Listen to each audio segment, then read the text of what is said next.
రమణ అండి. నేను assistant engineer యూకర్పూర్ మండలం పనిచేస్తాను. ఆర్డబ్ల్యూఎస్ అండి. సార్ ఇప్పుడు చేపలు చనిపోయాను అంటున్నారు కదా, అది ఎందువల్ల?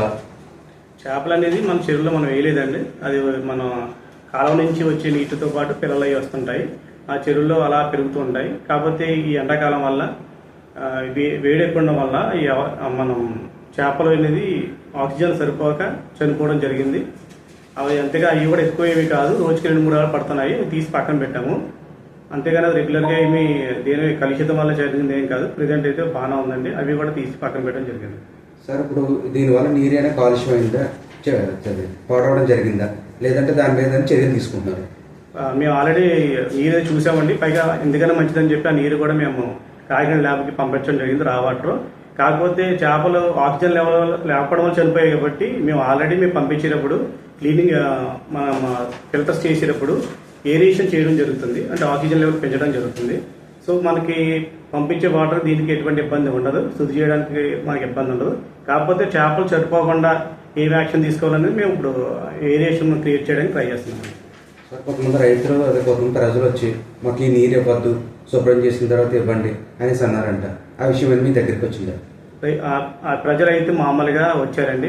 రావడం అంటే ప్రజలు మామూలు పని చేయడానికి వచ్చారు. అక్కడ ఉపాధి హామీ పని వచ్చిన 2-3 వచ్చి సరే దీనివల్ల ఏమైనా ఇబ్బంది అవుతుందని అడగడం జరిగింది.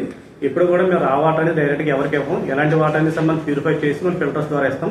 అది ఫిల్టర్ చేసిన వాటర్ని కూడా మనం టెస్ట్ చేసిన తర్వాత మనం సాటిస్ఫై అయితే ఇస్తున్నామండి. వాళ్ళకు కూడా చూపించడం జరిగింది. వాళ్ళు కూడా టెస్టింగ్ మనం క్లియరెన్స్ అయిన తర్వాత వాటర్ కూడా చూసుకున్నారు, బాగానే ఫీల్ అయ్యారండి.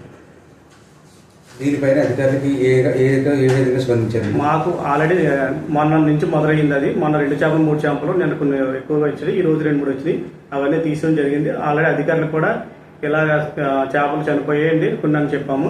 సో దానికి ఏమన్నారంటే అధికారులు కూడా మన ఉన్నతాధికారులు ఏం చెప్పారంటే దానికి ఏరియేషన్ కూడా క్రియేట్ చేద్దాము, మామూలుగా దాన్ని బట్టి యాక్షన్ తీసుకుందామని చెప్పారు. ఇటువంటి చర్యలు పునరావృతం కాకుండా ఏం చేసుకుంటారు సార్? అంటే జనరల్గా ప్రతి సమ్మర్లోని ఎండ వల్ల తీవ్రత వల్ల చేపలన్నీ చెరువుపోతుంది.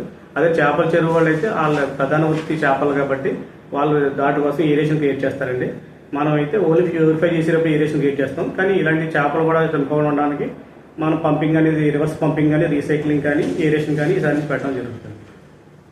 కానీ దీనివల్ల ఎటువంటి ప్రమాదం కానీ ఇబ్బంది కానీ ఏమీ ఉండదు అని చెప్తున్నాం. ప్రజలకు దీనిపైన ఏ విధంగా అవగాహన కల్పిస్తారు? ఆల్రెడీ మేము అందరికీ చెప్పడం జరిగింది. మేము అది కూడా అందరికీ నోటిఫైగా చెప్తాం. పంచాయతీ సెక్రటరీ వాళ్ళకి కూడా చెప్పడం జరుగుతుంది.